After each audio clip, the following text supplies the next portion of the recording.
Clocking in at 2 hours and 35 minutes, The Last Jedi is easily the longest of the Star Wars films. But there were still a lot of important scenes that ended up on the cutting room floor, with director Rian Johnson promising 20 minutes of deleted scenes when the Blu-ray comes out. So, what can fans expect? Here's a spoiler-filled peek at The Last Jedi scenes you didn't see.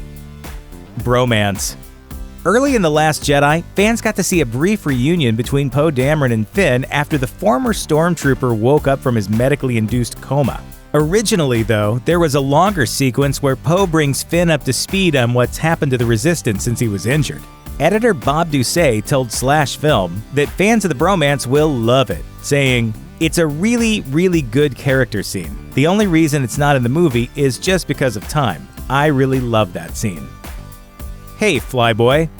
Before Vice Admiral Holdo proved herself by heroically sacrificing her life to save the rebellion, fans weren't quite sure what to make of her thanks to her combative relationship with Poe. Originally, though, she was apparently much worse, to the point where Johnson cut some of their scenes together and had actress Laura Dern re-record her dialogue and others to make her less condescending. Though, to be fair, Poe totally had it coming after his terrible plan nearly doomed the entire galaxy. Love triangle. Whether you ship Finn and Rose, Finn and Poe, or Finn and Rey, there's one deleted scene of particular interest, where Rose and Finn discuss Finn's feelings for Rey. When Rose, who clearly has a thing for Finn, suggests he's pining for Rey, he denies it and says he was raised to fight, but that he never found anything worth fighting for until Rey became his friend. Emphasis on friend. Going undercover.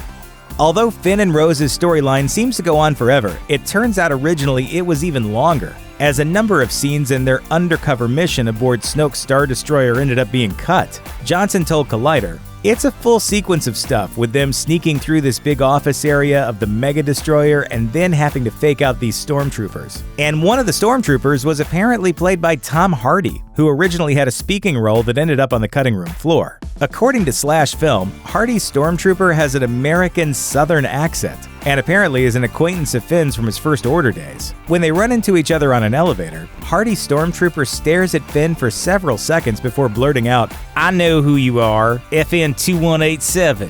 Damn, boy, I never took you for officer material." Gunslinger Phasma. Is there any character in the new trilogy that has been as underserved as poor Captain Phasma? She looks cool, but gets nothing to do, except when she's being tossed in a dumpster or killed off. But in a deleted scene, Phasma actually got to be awesome for once. During Finn's mission aboard the Star Destroyer, he tries to convince a squad of stormtroopers to quit the First Order and join him in the rebellion by revealing it was Phasma who lowered the shields to Starkiller Base during The Force Awakens. Before the stormtroopers can make up their minds, though, Phasma shows up, whips out her blaster, and mows down the entire unit single-handedly. Luke's third lesson.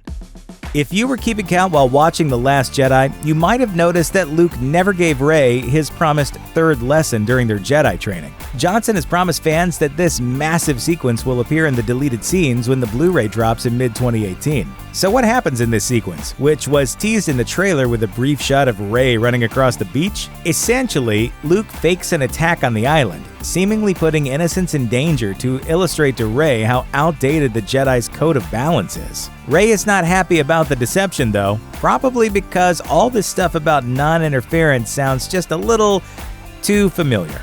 I'm bound by the rules of the United Federation of Planets, which order me not to interfere with other worlds, other cultures. If I were to tell them any of this, I would violate that prime directive. Thanks for watching. Click the looper icon to subscribe to our YouTube channel. Plus, check out all this cool stuff we know you'll love too.